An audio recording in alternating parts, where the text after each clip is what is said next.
My name is Rob Cowie. I'm the Communications Director at the Oregon Health Authority. Today, we're here to announce new measures that state government and healthcare providers are taking to slow the spread of COVID-19 in Oregon, and actions state officials and healthcare leaders are taking to prepare Oregon's healthcare system to meet the coming demand. Today, you'll hear from Governor Kate Brown, Dr. Dana Harganani, Chief Medical Officer at the Oregon Health Authority, and Dr. Renee Edwards, Chief Medical Officer at OHSU. After the remarks, you'll have an opportunity to ask questions. I do want to remind everyone that in addition to other reporters and your colleagues in the media that are tuning into the live stream, we have hundreds of Oregonians who are also watching. So I'm going to ask you to identify yourself, your outlet, direct a question to one of our speakers, and then we will do our best to repeat the question so the people who are tuning in at home have an opportunity to hear the question before it's answered. So with that, I'm going to turn it over to Governor Kate Brown.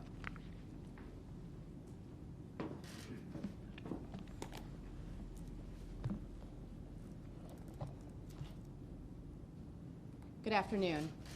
Thank you all for being here today. In a global pandemic, days are like weeks, and every single hour changes. The actions we take today will save lives. Over the past week, we have taken action to help flatten the curve of coronavirus transmission in Oregon. That means decreasing the rate of infection while bringing state and federal resources up to the same speed as the spread of the virus. In order to protect the health and safety of Oregon families, my overall goals are as follows: to decrease the transmission rate in Oregon, to preserve our hospital capacity for those who need it the most, to mitigate the real-world and economic impacts of this global health crisis on Oregonians, particularly our most vulnerable families. Every step we are taking to achieve these goals is being made with community input and careful consideration of their impacts. Each action has a ripple effect across our state, both on a personal level and an economic one. But working together, we can overcome these hurdles in an Oregon way. What may work for one state may not work here, and vice versa. I've been weighing the economic impacts of mandating the closure of places where Oregonians gather. I will be issuing an executive order on new social distancing measures for Oregon, effective March 17th, for at least 4 weeks. The order will include the following: a statewide cancellation of all events and gatherings larger than 25 people, with essential locations like workplaces, grocery stores, pharmacies, and retail stores exempted. Although I urge Oregonians to avoid any gatherings of 10 people or more. Number 2, restaurant, bars, and other establishments that offer food or beverages for sale are restricted to carry out and delivery only, with no on-site consumption. Food service at hospitals, workplaces, and other essential facilities will continue. I am also urging all other businesses to evaluate your practices to accommodate social distancing measures. Basically, can your business do the equivalent of restaurant takeout? If you cannot do that, I strongly urge you to close your doors to customers temporarily. As with my previous orders on social distancing, any establishments not complying with these measures will be subject to a Class C misdemeanor, as established in Oregon State of Emergency statutes. However, I ask you to comply with the spirit of the law so that our law enforcement officers can focus on more pressing needs of our communities during this emergency. Today, I'm convening a Coronavirus Economic Advisory Council to mitigate the impacts of this action and any others that may adversely affect our economy. We are looking at a variety of tools that we have, including requests to the Oregon legislature and, of course, the federal government. We will have a report on this work in the coming days. At the request of the Attorney General, I am also declaring an abnormal market disruption regarding essential items like hand sanitizer and toilet paper, to prevent price gouging during this public health crisis. I've also assembled 2 command groups, one to manage the healthcare system's resources and the other to manage our state resources. First, I'm activating a COVID-19 healthcare system response joint task force. It's building off of an effort by the metro area hospitals, the Oregon Health Authority, and local public health officials who've been meeting in an effort to address capacity issues. I am pleased to announce today that Metro hospitals will act as one large unified hospital system for the treatment of COVID-19. There will be a centralized, coordinated center for managing hospital bed inventory. We will expand bed capacity by adding beds in non-hospital settings. We are treating personal protective equipment as a community resource to be reserved for healthcare workers and those who need it the most. Likewise, testing resources will be aligned, including a standardized screening protocol. It can be a model for how the crisis care plan will be implemented statewide. Dana Harganani from the Oregon Health Authority will talk more about this agreement. Second, we have activated the state's Unified Command Emergency Response organizational structure. This is an incident management structure similar to what we would activate during a major Cascadia earthquake. This will fully integrate the Oregon Health Authority's public response efforts with the Office of Emergency Management efforts to minimize any disruption to critical services in Oregon. I'm going to have Andrew Feltz, Director of the Office of Emergency Management, summarize this emergency coordination function further. I know Oregonians are some of the most resourceful people in the country. And in times of crisis, we come together and support each other.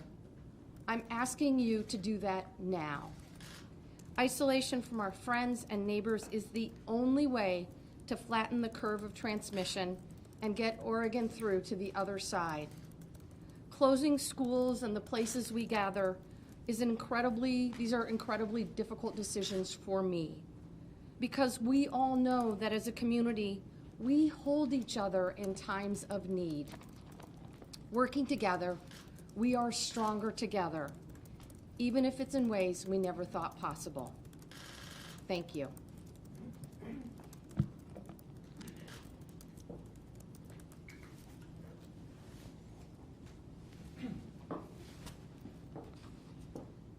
Good afternoon. I'm Dr. Dana Harganani. I'm the Chief Medical Officer for the Oregon Health Authority. I appreciate the chance to stand here today with Governor Brown, the medical directors of Oregon's largest hospital systems, and state and local leaders who are supporting this response. I am here to tell you the steps we are all taking together to prioritize and deliver vital medical services to Oregonians during this pandemic. I want to echo Governor Brown. We are all in this together. I want to thank her for the decisive social distancing measures she is taking in close collaboration and consultation with local elected officials, school superintendents, university administrators, and business leaders. I know these are sweeping measures, and they will create hardship and disruption for Oregon's families, communities, and businesses. The fabrics of our lives have been fundamentally changed. This will not be easy for anyone. I know many Oregonians are worried about whether they or a loved one will get sick from the virus, and they are deeply fearful about the fallout from these measures. I want to let every Oregonian know these measures are necessary, urgent, and justified. They will help hospitals and healthcare providers prioritize hospital beds and services for people who need them the most. They will save lives. Here's what we know. We have entered into a stark new phase of this pandemic. Over the weekend, the first Oregonian lost his life to the virus. Each day, COVID-19 appears in more counties and more communities. If we do not act right now, approximately 75,000 Oregonians could contract COVID-19 by May. Without intervention, those numbers would rapidly continue to expand. No one is immune.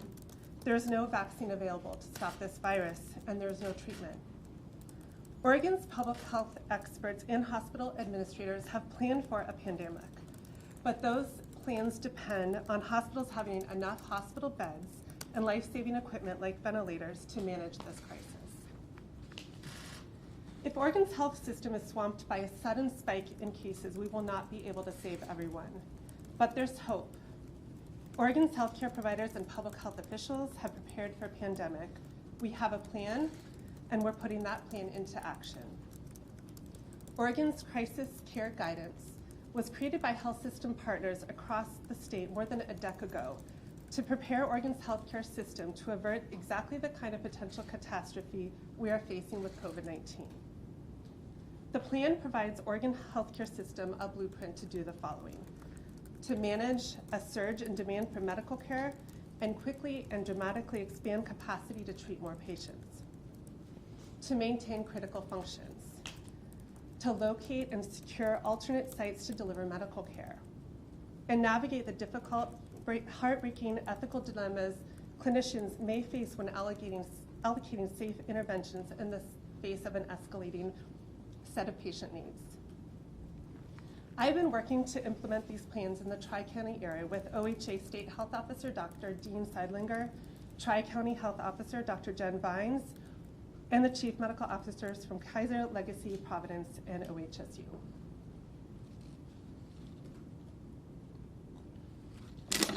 Excuse me.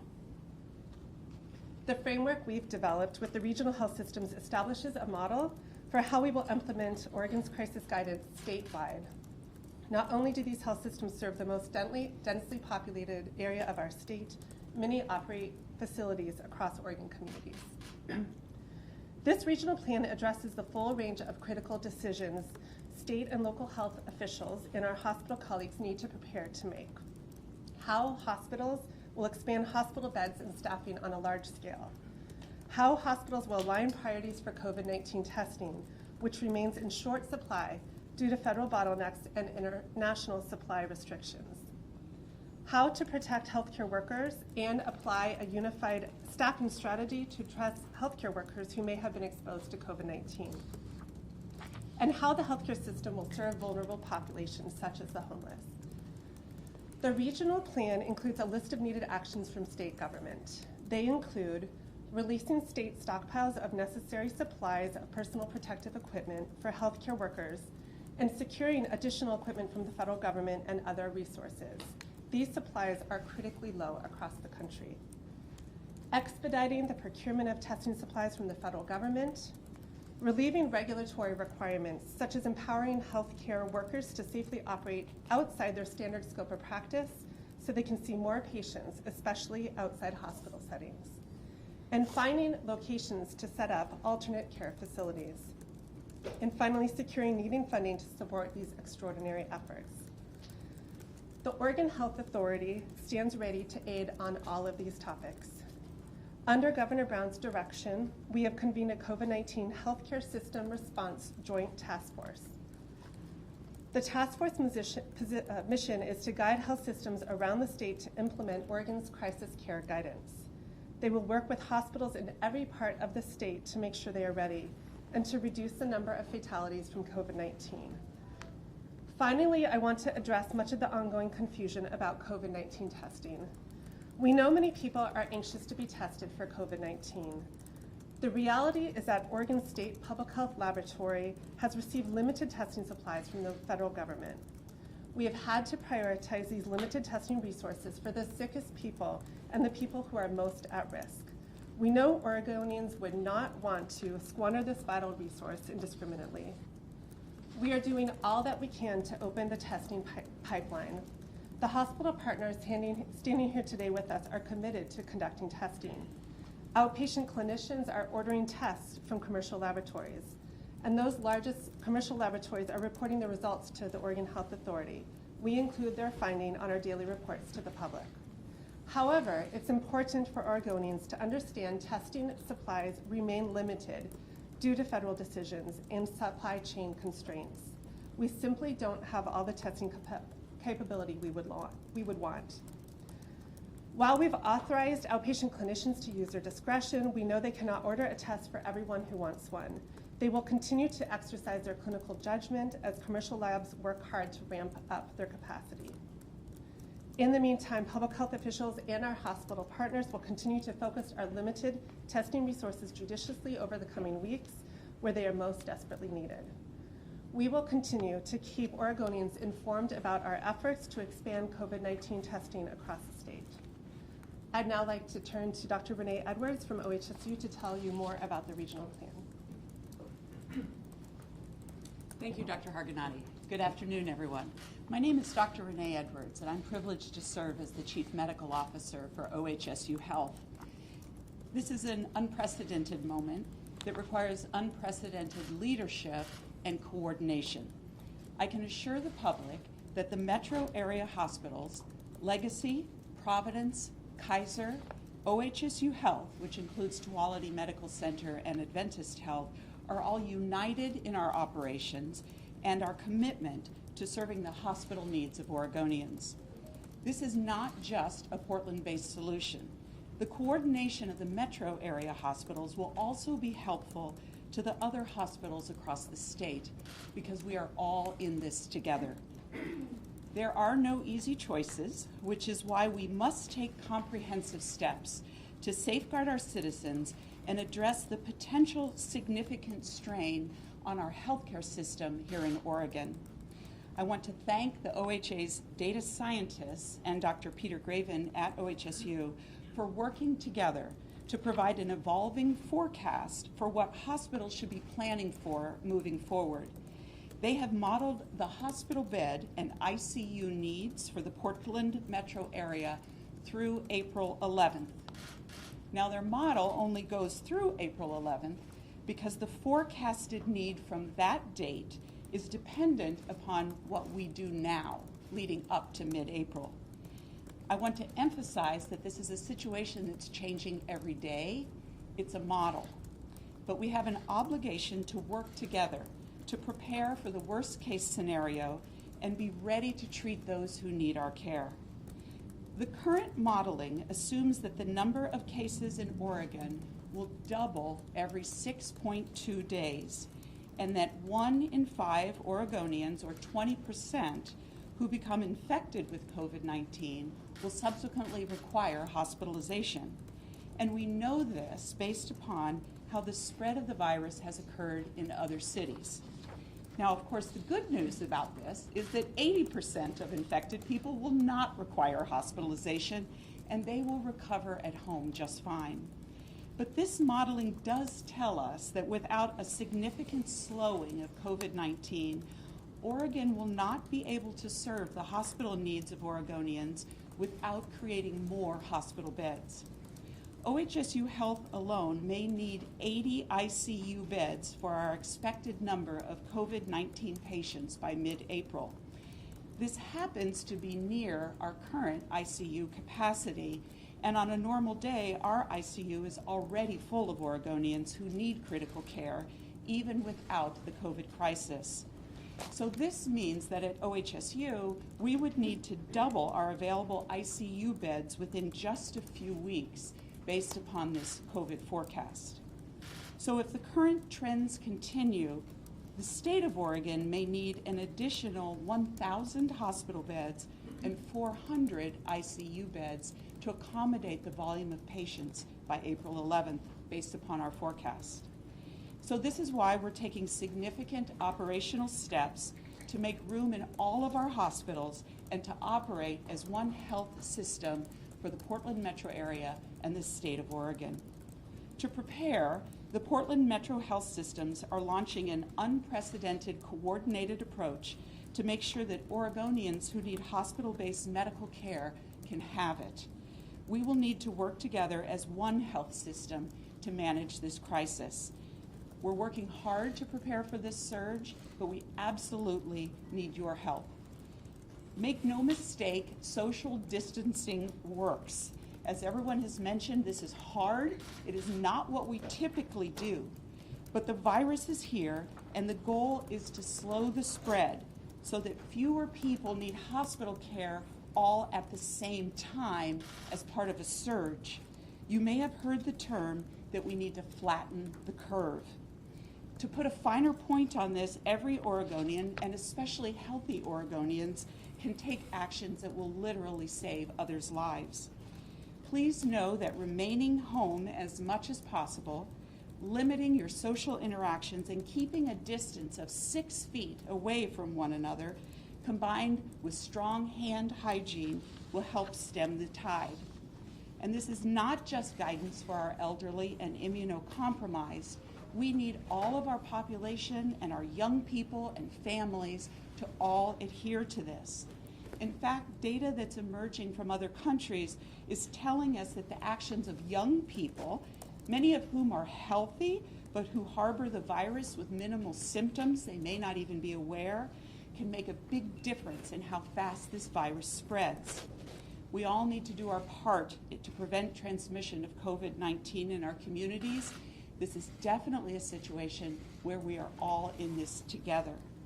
We at OHSU greatly appreciate the unprecedented collaboration of our healthcare colleagues, the governor's office, and the public health community at this time, and the solidarity and actions by Oregonians that we are taking and will take to slow the spread of COVID-19 and guard against overwhelming Oregon's health system and our healthcare workers.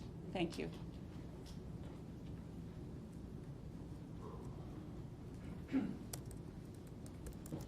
So now we welcome your questions. Again, remind you to please identify yourself, your outlet, and if you could direct your question to one of our speakers.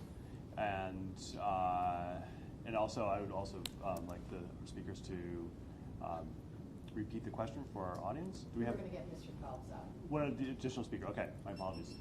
I want to introduce Andrew Phelps, the Director of the Office of Emergency Management. Good afternoon. My name is Andrew Phelps. I'm the Director of the Oregon Office of Emergency Management. I'd like to speak briefly about the structure that we're using to organize this incident. This is our all-hazard incident management and incident command structure. It's the same structure we use to manage wildfires across this state. It's the same structure we used to manage the Umatilla flooding just weeks ago in eastern Oregon.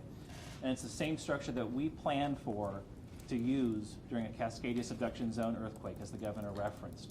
This is the structure that firefighters, law enforcement officers, EMS and hospital public health workers, as well as the emergency managers across the state have trained in, have exercised for decades. This system ensures connectivity between the state's Emergency Coordination Center and the Oregon Health Authority's Agency Operations Center, where critical decisions for public health and safety are being made. This system is designed to do really 3 things for us: is to coordinate our response and the response of the federal government, to coordinate state-level agency response and resources, and to ensure we're providing support to our local and tribal partners across the state. 36 counties and multiple tribes in Oregon have activated their emergency operations centers. As several of the speakers have said already this morning, we're all in this together, and we know that we need to provide the support across all levels of government and leverage every resource we have available. That's what this system does. We've also established a state command group that's comprised of the governor's office, the Oregon Health Authority, and the Oregon Office of Emergency Management. This gives us the ability to leverage every state agency as part of this response structure. As we know this response will stretch into weeks and quite likely months, we know we're going to need every resource that the state has to continue to manage this response and begin the steps towards recovery. We have some overarching objectives and priorities to drive our decisions as a state command group. Priority number 1 is to keep Oregonians safe. We also want to ensure the capacity of Oregon's healthcare system.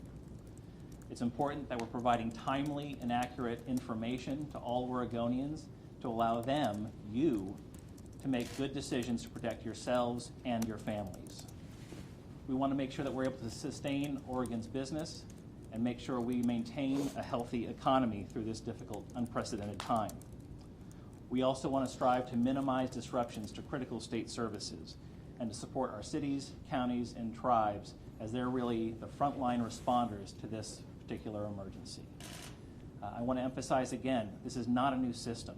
This is the system that we train for every day. It's an expanded system. This incident has stretched from a public health crisis to an all hazards crisis. And again, this system allows us to utilize every tool in our toolbox to meet the needs of Oregonians and adequately respond to this crisis. Thank you. Governor Penn And I'll from take- KGW. I wonder, what do you think of going one step farther? Some have called for a travel ban, not letting anybody into Oregon from Idaho or California or even through the airports. Is that too dire? Based on the information that I have from public health experts and medical professionals, those actions are not necessary at this time. But let me emphasize, at this time. Honestly, all options are on the table in the future to protect the health and lives of Oregonians. Governor Brown, Lachey Wesley with K2 News. What is the state going to do for people who have lost their job because of this outbreak? So I set up my Economic Recovery Council. They'll be meeting first tomorrow. We built this on the work we did after other emergencies in Oregon. For example, the Eagle Creek fire, the horrific shooting at Umpqua Community College. Building on local expertise, working with state legislators. We hope to put together a package that will provide our small businesses and our employees across the state with the tools to survive over the next several weeks. Do you have a timeline? No. The council's stepping up tomorrow. They will report back in a few days. We'll continue to keep you updated. And what about workers who aren't working because they're taking care of their children? We're looking at all tools available, unemployment insurance, workers' comp.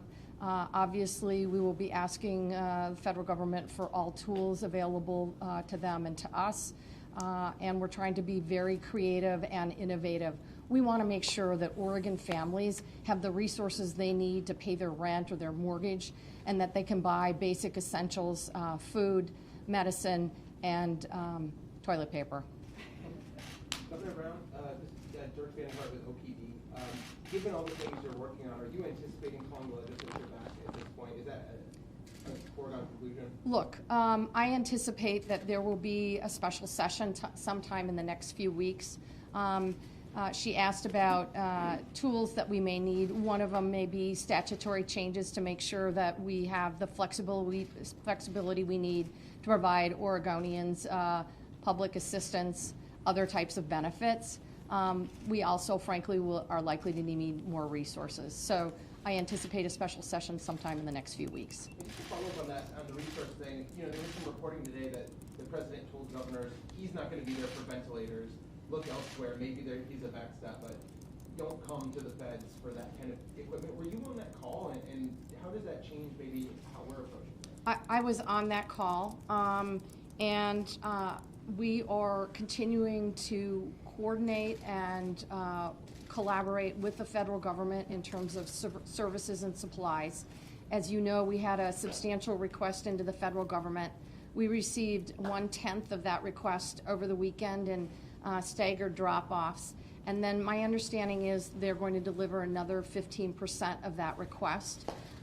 So we have been told that supplies are forthcoming, and we expect to be receiving the amount that we need. Director Allen, do you want to add anything to that? No. Okay. Governor, Gillian Flack is with the Associated Press, and I actually want to clarify one thing earlier. Dr. Edwards? Dr. Edwards, thank you. We'll let her come on up here then. Thank you. Yes,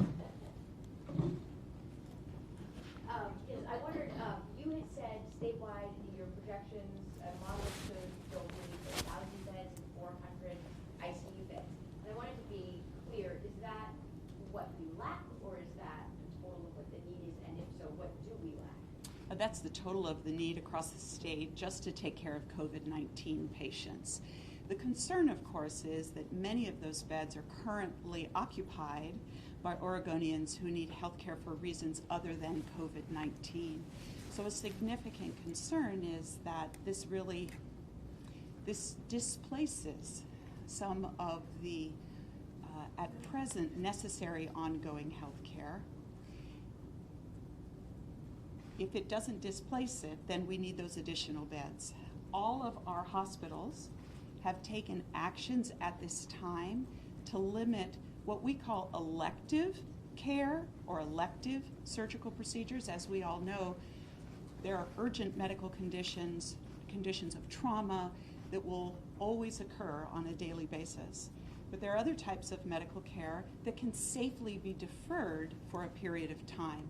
So all of our institutions are looking at what surgical procedures or what clinic visits make most sense to tell our patients, this can wait, we can hold off on this for a little bit, and therefore create capacity in our ambulatory clinics, in our surgical suites, and in our hospital to then be able to manage the volume of COVID-19 patients we expect to see. How many hospital beds are there statewide? How many ICU beds are there statewide, and how many ventilators are there statewide? I actually don't know the answer to that question specifically. I know the answer that we have at OHSU, and each of these other CMOs from their hospitals know their sites, but I don't know the exact numbers for the state. Pat may know those. Fabulous. Can you say that? Yeah, Patrick Allen, Director of the Oregon Health Authority. We have somewhat over 6,000 licensed hospital beds of all kinds around the state. That's not a fixed number. There are hospital beds that exist in hospitals around the state that are not licensed, and so they're not included in that count. And there are a number of other variables that could cause that number to go up. There are also variables that could cause it to go down. Those beds would need to be staffed, and so staffing critical care beds is different than staffing other kinds of beds, and but that gives you a ballpark idea of what the supply is like. And ventilators, do you have that? I don't have that number handy. Last question. There was a mention of standing up other places for beds, like pop-up hospitals, I guess, or can you elaborate on that? Can somebody say more about that? Absolutely. Well, that is part of the effort that we were speaking to today, both at the emergency response plan as well as a task force that is being held up. We're looking across the continuum of care of our health system to identify our approaches, building off the regional commitments to how we can free up bed space, reduce the elective procedures being done right now, and figure out how we can organize and maintain our bed management at a regional and state level to support that. Are there any plans currently to actually open new facilities, like in some other cities we've seen tents going up, but add-ons to hospitals? Those are all planning underway right now. We know that we have the opportunity to do that, and we are actively deciding on the specifics of those at this time. And Dr. Harganati, is there a goal for how many expanded beds above and beyond the current system that people are shooting for, maybe by April 11th or whatever the date was that was given, or later? I don't have a number for you specifically, but the task force work is to really look at the epidemiology that Dr. Edwards has identified, that has been discussed, will be really a backbone to our planning efforts in terms of what we need to hold up. No firm plans for a hospital expansion at this point? We are looking at ways to have additional hospital level beds available for the potential for the surge coming, yes. Yeah, please. Part of the benefit of this all hazards command structure that Mr. Phelps talked about is the fact that it allows us to have them focus on and ask for capacity. And we are making that ask to them. We're looking for a variety of kinds of capacity, from ways that people who need care but don't need to use acute care hospital beds can have that care provided. People who need a place to recover but don't have that place, people who are homeless or in other circumstances where they could be at home but can't because they've not got access to that service. And so we are not thinking about getting access to beds. We are actively pursuing the creation of more bed capacity to ease that pressure. My question is for Governor Brown, Brenna with KPTV. Governor, you mentioned a crackdown on price gouging, but what about rationing toilet paper and cleaning supplies? The problem doesn't seem to be really the high prices, but the lack of supplies out there. So my understanding is that we have adequate supplies, and so I would encourage Oregonians to stop purchasing huge quantities of toilet paper, for example. My understanding, at least in talking to the retail industry, is that we have the supplies we need. They have to obviously get out there every day. I want to encourage folks to only purchase what they need for a week or so. at this point in time. You're not considering any measures right now? Not at this point in time.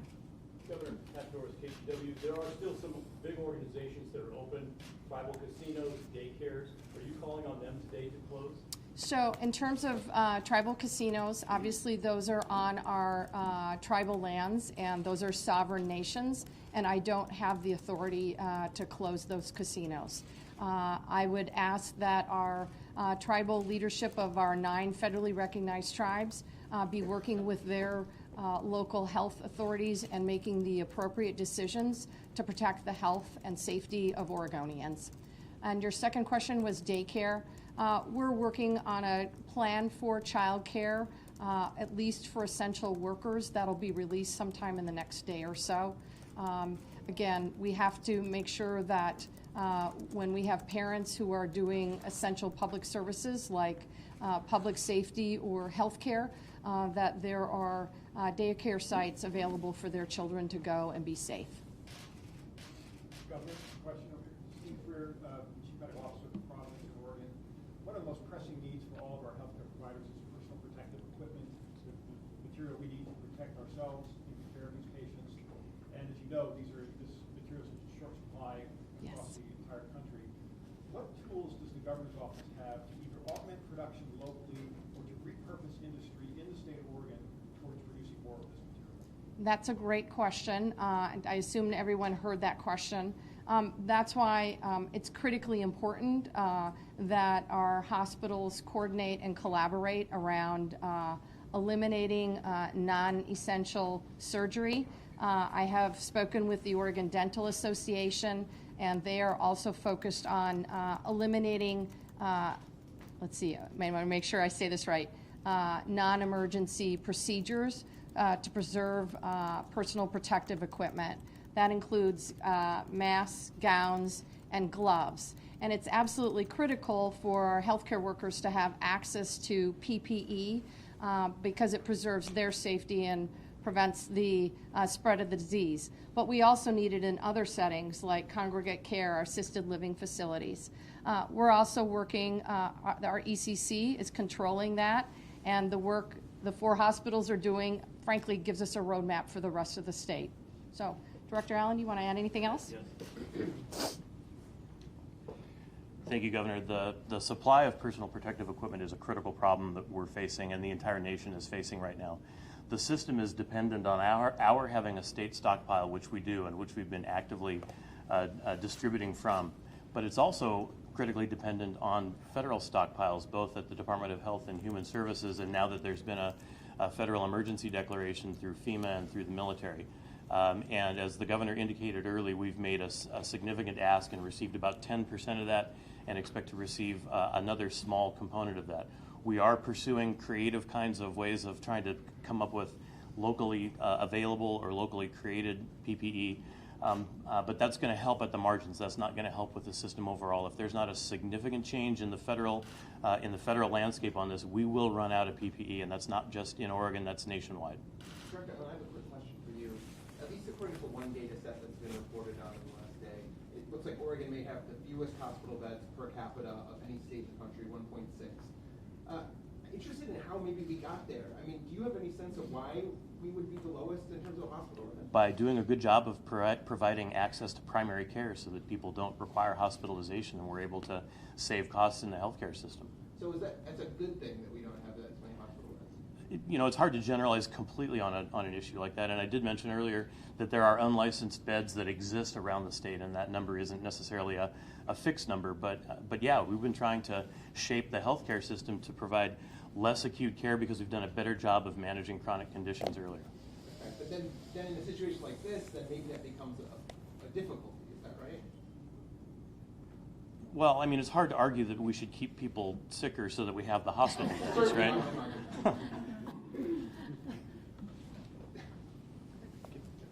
Can I just remind our speakers that we have several hundred people tuning in, including reporters and concerned citizens. So I'm getting feedback that people are having difficulty hearing the question. So if you don't mind, just please repeat the question before you answer it. Thank you.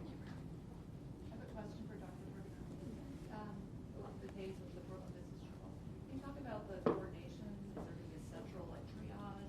Is one system going to do this for Yeah, well, today, thank you.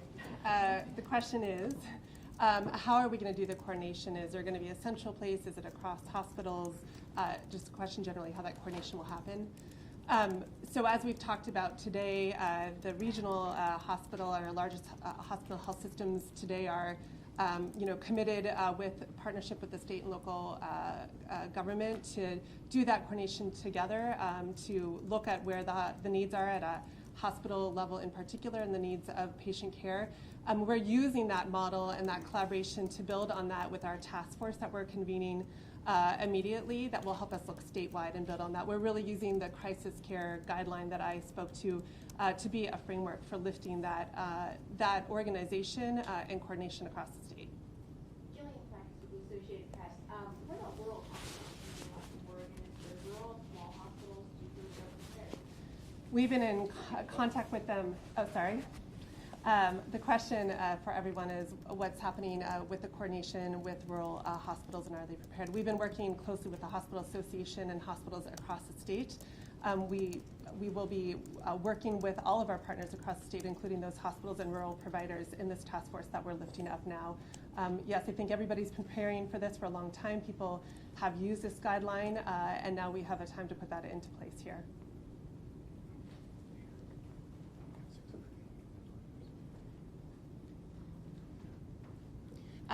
There was a question earlier that I just got information on. There was a question about the number of ventilators in our state, and the answer is 688. And that's part of this coordination that we're doing across our state right now. Dave Cohen with the Oregonian. I have a couple questions for Governor Brown. First question is, if we're asking for 4 weeks of no. Oops. Okay, I'll let you get it. Sorry, Corin and KATU.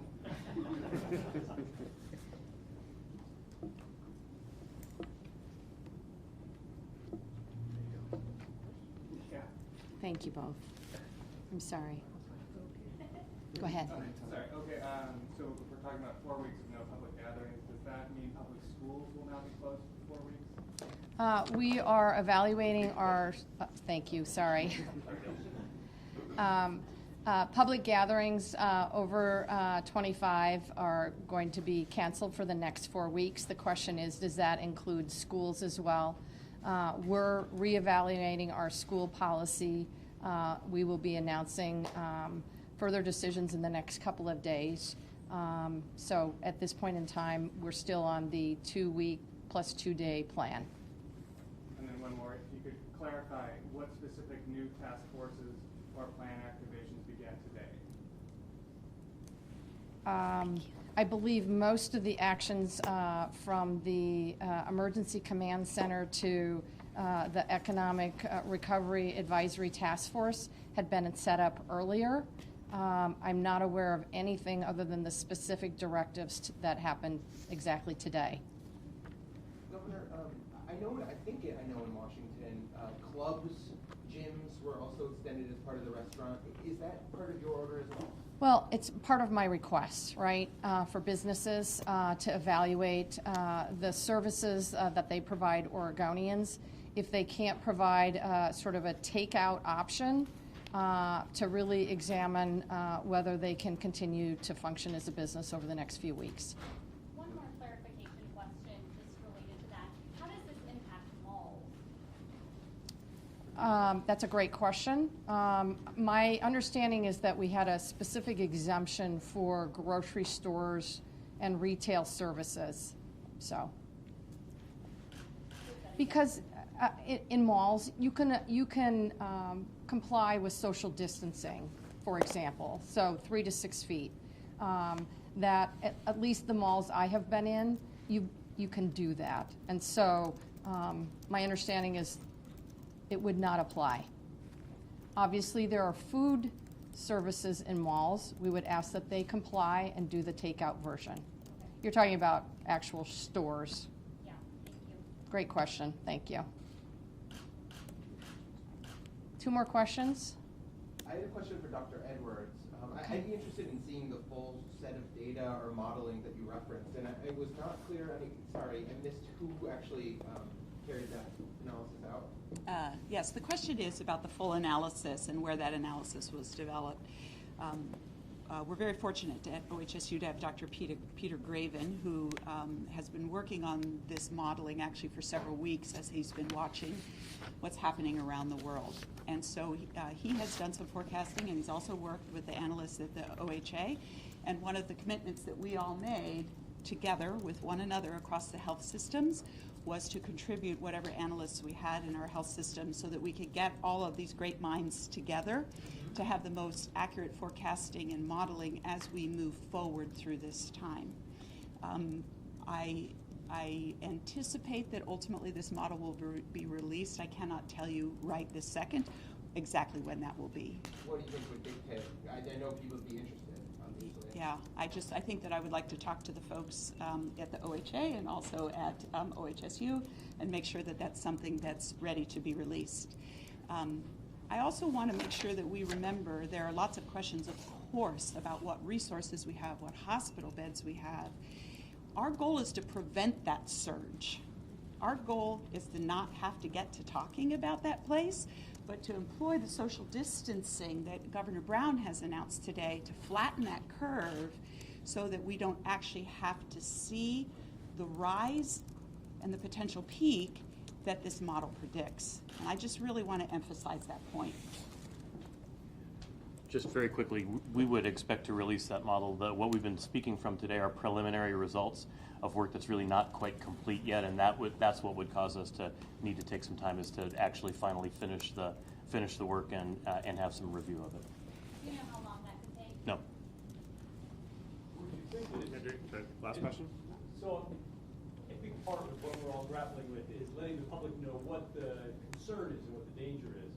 And so it's not clear to me whether I should say, worst case, we're 1,000 beds short and 400 ICU beds short, but I kind of think that's what you're saying. Is that right? So maybe could you just clarify that? The question is exactly what does the surge look like and what will the peak of the surge look like? And the modeling that we have to date is, again, through April 11th, because the actions we take now have a direct impact on the continued rise of cases in Oregon. And as of April 11th, the prediction is that we need 1,000 hospital beds in the state of Oregon, 400 ICU beds in the state of Oregon on April 11th, which you can imagine would suggest that we're heading into a period of time in the next week or two where we will see a significantly increase in the number of cases that are being reported. Again, the model talks about doubling the number of cases every 6.2 days. Pat, and the question was in terms of bed capacity, and Pat and everyone, that's why I'm asking Oregonians to take these social distancing measures so personally and quickly, because the goal of the social distancing measures is to slow the transmission, and as you've been hearing time and time again, flatten the curve. That's why these social distancing measures are so important, for example, in rural Oregon as well. I think it's harder for folks living in rural Oregon, sometimes houses many miles apart, to say, why should we comply? Few cases of coronavirus in rural Oregon. But what we do know is that these social distancing measures slow the transmission and flatten the curve. Just to clarify, Brenna with KPTV, if we abide by these social distancing measures, are we still looking at 1,400 short, or will that go down? I'm going to let the experts answer that question. The question is whether we abide by the social distancing measures. Will that help with the number that's predicted on April 11th?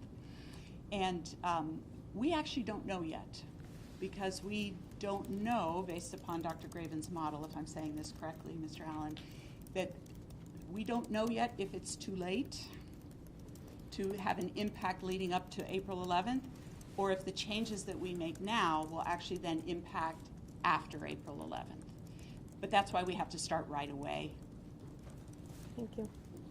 Yes, sir. Oh. Okay, one more. Dave Cohen with Oregonian. I was going to ask you also would really love to acknowledge again that Dr. Graven and the analysts at OHA are really the experts on this. But please. Are you concerned with the lack of the ability currently to test more people quickly, that will lead to more cases of infection? So the question is whether we're concerned about the lack of ability to test at present and whether that'll lead to more cases of infection. We're concerned about the lack of ability to test at present because at present we don't have any way to know who is actually carrying the COVID-19 virus and who is not, particularly among the patients, or the Oregonians, who are less symptomatic. Remember, 80% of people don't require hospitalization and can receive care at home. And so the difficulty is that for the people who are less symptomatic, without the ability to test and know whether or not they actually have COVID-19, you don't know who to isolate and who not to isolate. You don't know who's potentially infectious and who's not. So testing really helps us determine that on an epidemiologic standpoint. Okay, thank you very much.